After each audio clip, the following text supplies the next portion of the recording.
I can blow up the network bigger than I ever did before, because a fool with a bad tool is worse than a fool without a tool at all, right?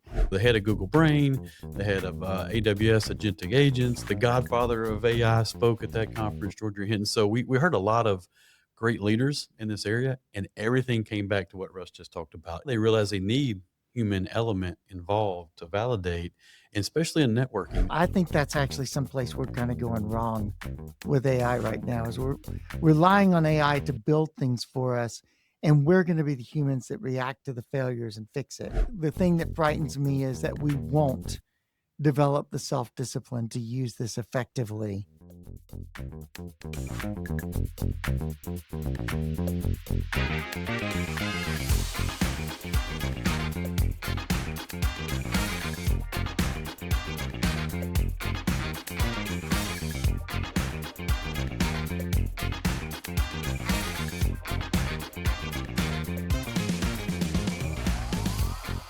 What's going on? This is Jay and Michael here on the IT Directors Podcast. Michael, how you doing, bud? Man, it is an awesome day today. It is midsummer. I mean, it is hot, but we are doing well. We are doing. Yes, hey, sir. look, we have a fantastic guest for our listeners and viewers today. I'm super excited.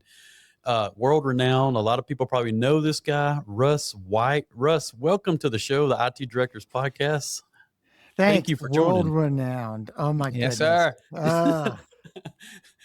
Just an Hey, average guy doing average stuff. That's all I am. Hey, I like it. I like it so much. I mean, look, Russ, 20 years building, fixing, designing, architecting large-scale networks. Oh yeah, working at organizations like Cisco, Juniper, LinkedIn, Ericsson, and what is it? Akamai? How do you? Akamai, yeah. And now I'm at Nokia. Okay. Nokia. And then one of the probably handful, what are they, 1,500 Cisco certified architects at the level you are worldwide around? Okay. Cisco certified architect, there are, I think, 10. 10. And they like killed the certification. And so there's no new ones. There haven't been new ones in a long time. I guess we still hold it, but like nobody cares because it's whatever. I knew there was a couple in the Cisco realm. I knew there was one where there was like 1,500 people worldwide. I knew there was a handful. Well, there was in the CCDE. I think the CCDE is growing now. I don't know, but I'll tell you a little trick if you want to know how long somebody's been a CCDE. Of course, other than the number actually contains the year in it. But if someone has a 2007 number, 2007 something, there are only 7 of those. And those are the 7 people on the team that designed the CCDE. So if you see a CCDE 2007 : whatever it is, there's only 7 of those. And that's the first year that was out there. That is fantastic. And then look, hey, you host your own podcast, The Hedge. So for all of our listeners and viewers, go check them out. Go follow The Hedge. I listened to some of it preparing for this show. And look, I'm just going to tell you, our marketing team is on cloud 9 having Russ White on the show. Oh, yeah. You're an internet phenom on LinkedIn and on your podcast, and just your wealth of knowledge around networking, being an author, Cisco, all these things. So. Yeah, and we're really looking forward to just our conversation. Appreciate your time today. And I think one of the things that even we want to talk about is kind of distinguishing the hype, what's real versus the noise. I think there's a lot of people on either side of the ditch right now. And I think truthfully, the road has 2 ditches. You're going to find yourself on one or the other. And I think when you have that experience, it helps you to understand the big picture. And so, definitely something we want to talk about with you today too. Absolutely, Russ. And we're an MSP, right? And so we service hundreds of customers in all different verticals, and government, local, K-12, healthcare, law firms, all these different things, automation, manufacturing. I just got back from AI4 with our owner and our VP engineering and our program development, director of development. And man, it was incredible. But Russ, it was so interesting because a lot of the things we heard, Michael, is a lot of stuff Russ talks about and a lot of stuff we're going to talk about today. I don't know if you were there, Russ. It was AI4 in Las Vegas. Great conference. But it was neat hearing from some of these people, in that space globally. But hey, we're going to just rolling into our questions, Michael. Yeah. I'll go ahead and Yeah. kick us off here. So, Yeah. I mean, you have an extensive background in network engineering. You also have a PhD in philosophy. Does your philosophical background influence how you approach networking, Russ? And if it does, how explain to us about that and tell our listeners and viewers about that. Sure. So people call my PhD in philosophy a recreational PhD. And it's kind of funny, but That's some work for that recreational hobby. That's some work right there. So, and it is true, like the PhD program I went into, PhD programs wander all over the place. But the one I went into at Southeastern Baptist, ran by a guy, Bruce Little, and he was my major professor, and it was a lot of work. It was tons and tons of work. I mean, reading over 300 books, writing 10 or 15, 20-page papers, plus the dissertation and the comps and everything else. And so it was a serious, real PhD program. So I would say that there are many things I learned, or a lot of people have this misconception about the PhD, that you're going to go in and you're going to learn something. The reality is all you learn in a PhD program is how to research and how to teach. And the topic is almost orthogonal, or like, oh, we really don't care what the topic is. I mean, we do care, but people do care about what the topic is. But by and large, I took a lot of classes on teaching, and all sorts of stuff on research and research techniques and stuff like that. The other thing I think has been really helpful for me is just the mental discipline of framing arguments. In philosophy, you do not get away with slop. Not at least in the program I was in, right? The no slop is allowed. You can't just say things. You can't just throw stuff out there. My major professor, again, Dr. Little, he had this thing he did in class all the time. He would ask a question, and they weren't really classes, they were seminars. There were only like 5 or 6 people in the seminar. And he would ask a question, and he would let everybody around the table explain their answer. And he would very patiently listen. And, he would then get to the end of it, and he'd look at you and say, I would agree with you, but then both of us would be wrong. Or he would say, nice. Or he would say things like, there's only 2 things in the middle of the road: dead possums and yellow lines. Okay.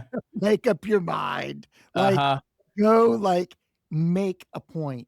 Don't be in the middle. Don't try to make everybody happy. Make a point. So those types of mental habits. The other kind of mental habit that I developed through the PhD program is just, I'm very persnickety about language now.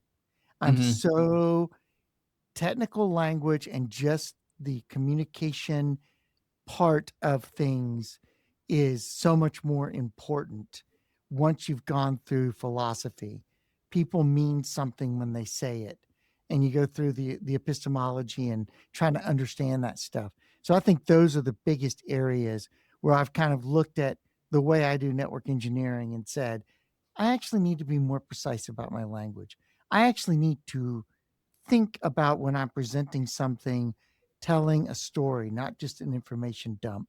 I need to think about the way I communicate more carefully, and the way I think about things, not just communication, but the way I think about things, the way I form arguments, and the way I go out looking for opposing views, and where things can fall apart. I think those are the big things where it really intersects.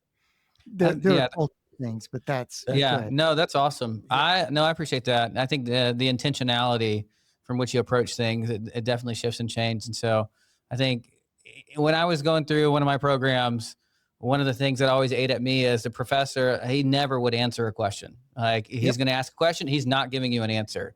And you are left to go through it yourself and to not just provide a response, but understand the whole goal behind it and back up anything that comes out of your mouth. You've got to be willing to back up and truly back it up. So no, I appreciate that. No, that's fantastic. And one of the things too, Michael, Russ talked about was it changed the way you design and engineer and architect networks based on your communication and being precise and thoughtful, and also being willing to understand different philosophies in networking. Because look, in my experience, being in the industry for many years, and Russ, this, right, at a high level, most engineers think they're the smartest guy in the room all the time. Any network engineer you ever meet think they know everything about networking, and that's really not the case. And it's really inspiring to listen to someone like you talk about tying in the philosophy, the communication, the thoughtfulness around how you technically document and engineer things, because I think that's key, because that reaches the human element, right? Yeah. Yeah. I know you said the words human element. I know part of our conversation is the human aspect, and then AI and what AI is doing in this environment today. And so a question that we had was, when we see so much automation happen, so much implementation of AI, and companies across the board, industries across the board. And so that question that we wanted to ask you, when a company automates part of the network, what trade-offs come with that? And are there benefits significant enough to outweigh them? Yeah. So there's always a matter of trade-offs, right? I always say, if you haven't found the trade-offs, you haven't looked hard enough. And some people think that's mean somehow, or like, oh, no, it's just the truth. That's the way things are in life. If you haven't found the trade-offs, you haven't looked hard enough. And I think that when you look at the trade-offs, what's really important is to think about where those trade-offs are going to be. So when you say automation, what are the trade-offs? Well, to me, when I think about an automation system, the trade-offs come in things like, I have way too much information to deal with now.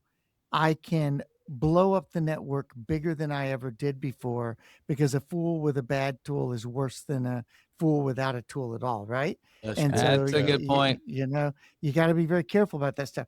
The other thing is that it actually can increase brittleness. And so if you think about it, right, I put in an automated security system, for instance, in my house, even something as simple as door locks. And all of a sudden you think, well, the door is now secure. But the problem is, you're counting on the door to do the right thing all the time. If an attacker or a problem can find a way past the door, a drill and a sawzall into your wall, for instance, right? Or a big sledgehammer into your wall in some cases, your door means nothing. So it's actually increased your brittleness, because you're relying on something to do the right thing, which has stopped you from being cognizant or paying attention to when other things happen. And so I think automation systems often have this effect on people. I can say, well, you know what? The automation system is going to take care of it. I don't need to worry about it. No, actually, that doesn't actually work that way. You still have to be cognizant. You still have to pay attention. And beyond that, the automation system speeds everything up. Great. It speeds everything up. It makes your life easier because it speeds everything up. But I can tell you that in some situations, speed is worse than it being faster is worse. And because you overcome human reaction time, you overcome the ability of the system to back itself off, and you don't think about positive feedback loops and stuff like that, where you can get into these problems. So I wouldn't say that it's always a negative or always a positive. I would say it always brings in both. And where the negative is people don't think about where it's causing or potentially causing problems. Yeah. No, I think understanding the variables has got to be key. And I think sometimes there can be an over-reliance on a process that you've automated that doesn't always account for those variables. And sometimes, like we've talked to people, that they don't figure that out until they're running into those issues after the fact. Something's already in play. How do you, like, for those who have started that process, like what would you say to a team that's implementing it? They've started to find some issues and they're trying to adjust to get the most value out of implementing those automations. Yeah, I think just paying attention, just really looking at what's going on, trying to understand it, play with it in the lab, try to break it, understand what broken looks like. And the other thing that you can always do is think very seriously about how you've divided your complexity up, and what automated systems rely on other automated systems and how those things interact. A very good skill to me here, and people talk about this, like somebody just said this on X the other day, and I responded. But anyway, they said, is it really valuable to learn to code anymore? Like to be a full-time coder, to actually be able to do that coding? I'm like, yes, it is, because you understand the mental process of dividing a problem up into multiple pieces, understanding what the APIs look like, and understanding how to manage information flow in the system so that you don't end up with overwhelming problems. So that's to me, it's a mental discipline, and you've got to learn that by doing it. That's the only way to do it. I think the key part in that is also like what you said: test it, break it, find out the vulnerabilities. Yes. I think that's one of the things. People are so hasty to try to implement things without even breaking it. So No, 100%. And Michael, like internally with us, our VP of engineering always says, Russ, he talks about it. He's a security professional like yourself. We have a great team, and he talks about just because we can doesn't mean we should. And I think that's where AI, Russ, has brought that can into that where a lot of people couldn't before, but it doesn't mean they should, right? Right. This is why, like, when I think about AI, I always think of AI as a way to do code reviews and as a way to bat problems out. If this happens, what are the likely scenarios? Not as a way to build systems, but as a working partner in building the system, as like somebody, or not somebody, but a system that will help me see and understand and find flaws as much as building the system per se. And absolutely. I think that's actually someplace we're kind of going wrong with AI right now, is we're relying on AI to build things for us, and we're going to be the humans that react to the failures and fix it. And we really should try to intentionally reverse that as much as possible. No, I couldn't agree more. And that kind of goes into the next question that we have for you. Like, so Russ, in your experience, when companies struggle to automate, right? Is that usually because of the AI tools they're using, or because of the way the team operates and the lack of the workflow and SOPs around they operate? I would say it's mostly culture. That's what I see most of the time, is it's culture. People tend to think that automation is a process of building those run books and those processes, and then you just let it go and it'll just work. And that's really not the way it works. You have to change your mindset about what you're looking for and how you're looking for it. And you have to open yourself to understanding that there are new failure modes that you need to go find and figure out. It's the human in the loop thing, right? Russ? I mean, you hear people talk about that. I've heard you talk about that before. And Michael, a lot of people are talking about that. 6 months ago, everybody wanted to automate everything. Let's automate the whole networking attacks, the firewall deployments, all these different things, switches and everything, coding. But now they're like, hold up, we got to have human in the loop. And that's what Russ is talking about right now. So, and then, I mean, even to take that a little bit further, if it being a culture problem in an organization, how do you change that culture? How do you walk others through that process of thinking differently or approaching it differently? Because I feel like, hey, that's got to be the next step. But I mean, hey, I feel like you're a solid voice to that, and your background's definitely helped you. But for those who don't have that perspective yet, how do you help people think differently about it? Yeah, and that's, oh my goodness, I don't know, because it's so hard to walk into a situation, and particularly when people have lived their entire lives as an engineer implementing and doing things. It's like taking somebody who is building the bridge and trying to get them to design bridges. That's a great example. And maybe they can do it, right? Maybe they bring experience to the table that the person who's designed a bridge and never built one, won't have. There's a blend there that you need on both sides. And I don't know, it's really hard for me sometimes, because I have the same problem, by the way, in training altogether, because I'm always much more focused on how does it work this way? Why does it work this way? Not on how you configure it. And I think that we get really trapped in the how you configure it part of the world. We want very formulaic. We want a solution. We want the run book. And you've got to get out of that run book mindset if you're going to automate and start seeing it as a larger picture.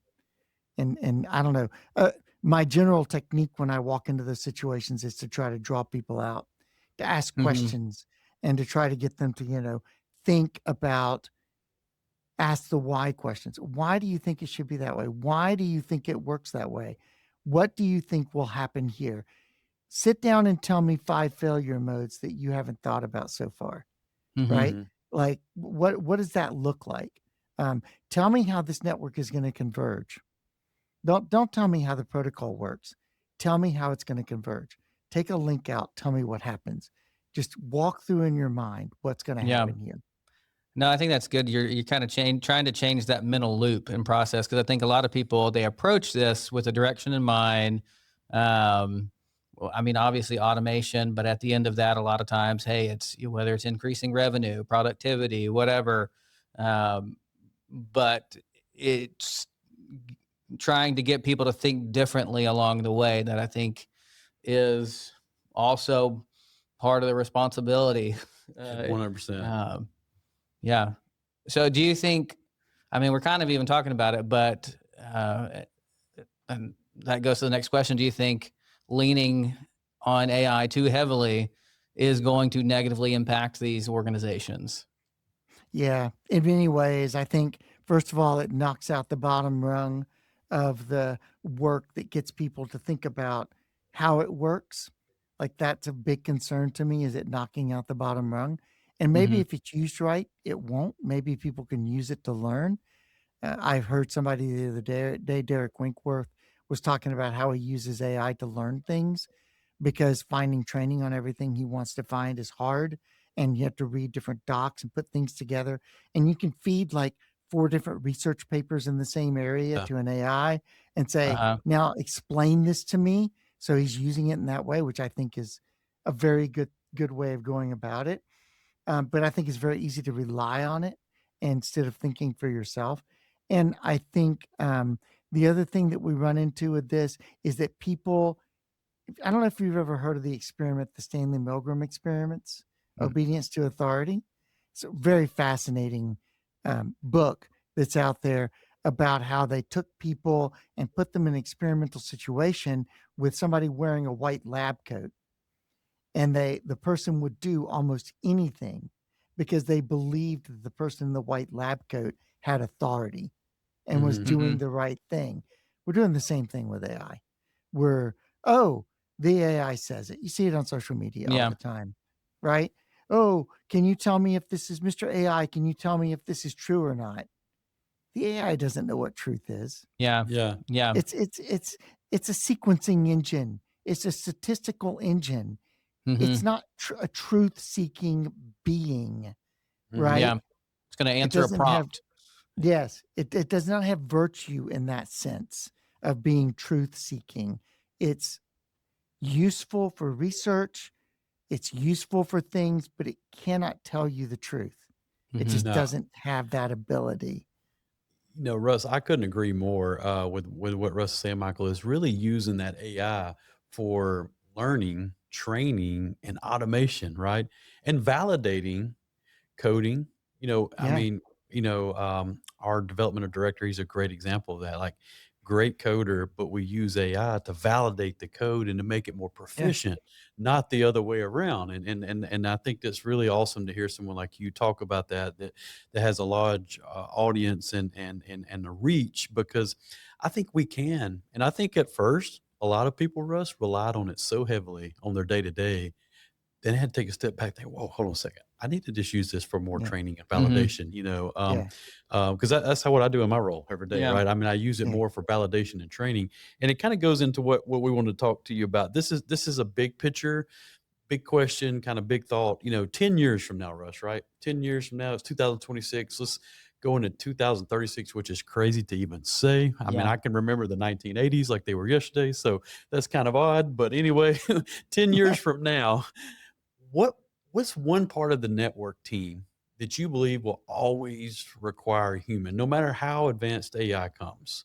Like, what's your thought around that? Oh, I think all of it is still going to need humans. Mm, I think, you know, I think we're going to get to the point where we realize that the AI can't do it all, and we're going to have to back off and go back to humans Hmm. more than we do now, and think about how to use AI more intelligently. But I don't know that an AI system will ever design a truly optimal network, because I don't know that you can ever define all the requirements that's for a the great. network. Yeah. I don't think you can feed the system enough information, um, even on the business side, to get to the point where it builds, oh, this is the best network, the most optimal network you could do. For instance, I see these really cool pictures of bridges that have been designed by AI, and you think, wow, that's so cool. It did all these weird struts and it all, like all this stuff. And then you think, well, but how do you maintain that bridge? Yes. When Hmm. one of those struts fails, like, what do you do with that? How much impact does that have? Is it predictable in the way it's going to fail in Mm, every part of that bridge? Those are things that really I just don't ever see, again, because it's a statistical engine, a system like an AI being able to do. Um, I I would hope that AIs would do things like, okay, I see a problem with this link in the network. I see the human goes off and gathers this information. I'm going to gather that information so the human has it, mm-hmm. right? Yeah. And I can take these basic actions, and after that, I need to flag somebody else. I can see an AI changing the way we think about admission control and scheduling and quality Mhm. of experience in a network, more dynamic stuff.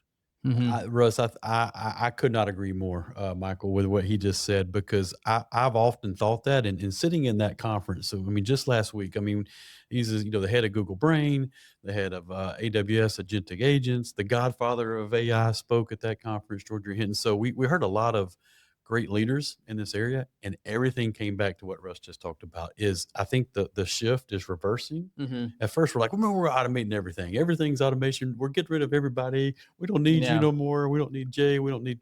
But now they realize they need human element involved to validate, and especially in networking. Like, how does AI know what the best network design and topology and architecture is? Because all it's looking at is data. Yeah. And so it takes the human element out, Yeah. right? Because there's so much human involvement in architecture of a network design, like what Russ has done for Yeah. 25 years. I think So, it's those variables that yeah. like there's so much to account for, and those are even changing themselves. Mhm. And so I think that's another key part of it. I'm curious, where do you feel like we are? Do you feel like the arc has happened and it's a bounce back? Do you feel like we're going to head more that direction? I think we're probably going to overcorrect in the opposite direction before we Yeah. come back to a realistic center. That's just what we Hmm. tend to do in the market, in the network engineering market, is we tend to overcorrect. Oh, we just won't use it at all. And I know lots of people who are already there who say, I Hmm. just won't use it at all. Um, and I think, I understand their perspective, but I do think, again, with discipline, and we're going to have to learn discipline to do this. Yeah. And I think probably what scares me the most right now is that humans aren't good at self discipline. We just aren't. Yeah. We're really bad at this. Uh-huh. And so I'm really the thing that frightens me is that we won't develop the self discipline to use this effectively.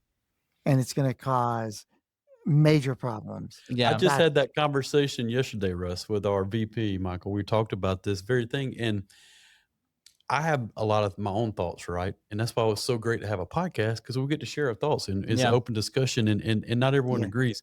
I love AI. I love what it does. I use it every day. It's ingrained in part of my role Hmm. personally, professionally, but I use it for the automation, the validation, the learning, and the all the things. But it can be used the same way for bad and for ease of use, where you become just kind of mundane in your thinking, right? Yeah. Then it can be used for improper information where someone that has no idea how to code can make an application, Yeah. but they have no idea how to fix it when it breaks, Russ. Yeah. And then I see so many, I know so many people who I feel like you're in an echo chamber right now, because literally it's just reinforcing data that you're putting in there that's not necessarily providing a different perspective. It's just affirming your own held beliefs. Yeah. And that's only going to get you so far until that bubble pops. No, but I think, Russ mentioned it too. I think AI in 5 and 10 years, it's going to be like electricity. Like when we got on this podcast and we sent Russ the link and he logged on, when we saw Russ, we didn't think, oh man, it sure is nice that Russ has electricity. We can see him on his computer. We just expect to see him on his computer. Yeah. And I think that's how AI is going to be. We're going to see these great things that are innovative, and it's kind of the underlying, but the human element is what got it there. And we're not really going to talk about AI much in about 5 or 10 years. We're just going to know that it exists, right? That it was the foundation of these things. That's the Jaybirdology, Russ. So take it for what you got. Yeah, no, I totally agree. It's like the network, right? Yeah. I mean, engineering always tends this way. Engineering always tends to get to the point where the way you're doing your job is that nobody complains. Yeah. You don't actually get praise for what you do. You just, nobody yells at you. That's exactly right. Yeah. Yeah. It's kind of like the guy that cleans the baseboards and it sweeps the floors. Like no one thanks him at nighttime, but we come in and we don't see that. We're like, hey, what happened to the cleaning crew, Russ? And I mean, and that's a goal of ours. We were talking about that, our team today. Like, hey, we know we're doing our jobs well. If they're able to focus, if a company can focus on what they do and don't have to worry about IT, we did our jobs. One more question I want to get your perspective on. Do you feel like you have seen this arc, either of you guys, have you seen this arc before? Like there's a new, certainly. New technology, new thing out there, the new shiny thing. And you've seen some early adopters and then people just jump in the ditch and then it level out. Like what, do you feel like there's another example out there? Well, we've seen it with AI before, basically precursors to AI. We saw it with middleware. We saw it with expert systems. We had a huge rush to expert systems. Oh, we're going to take all the knowledge of all the people in your company and put them into an expert system. And you can stop worrying about this. All the expertise is got no, not the architecture of your company and the architecture of your network is in people's heads. Correct. It's not on paper, right? You can't capture the connectivity that's in your head. You just can't do it. You can connect, you can capture parts of it, but not all of it. And we see it in the technology world as well, right? ATM. I don't know, like the whole ATM boom and bust. And it's just the .com bubble. We see this all the time. So I don't know. There's probably other examples. I agree, Russ. What about cloud? You remember 10 years ago? Dude, every session I went to, every marketing meeting with a vendor, it's cloud. Now, the cloud is a thing, but it's just the cloud, right? There, it's a hybrid. There's all kind of difference there. But man, everybody was, man, we got to get to cloud, get cloud. And then they found out they couldn't afford to be in the cloud. And so it's just, it's funny, but that's technology, right, Russ? That's why, guys like Russ with all this wealth of knowledge and experience, Michael, have seen these ups and downs and these flows of technology. It's pretty exciting to see it. And hey, what we got to do is just ride it and embrace them, and how to figure that out. And I think it's that discipline and understand. I feel like, hey, if you can't have in the front of your mind where you've seen these patterns repeated, you can approach it with some discipline. And in that intelligent approach of, hey, I'm going to understand the benefits, not hand over the keys to the kingdom to it, but even that aspect of you can try something, troubleshoot it, try to break it, see if it works.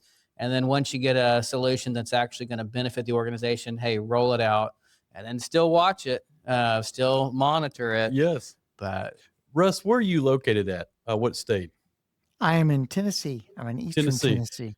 Yeah. So, 8-10 years ago, we never have a podcast with a guy in Tennessee via remote recording live that's going to go out to listener viewers, because guess what? This thing COVID happened where Zoom and Teams and all this stuff blew up.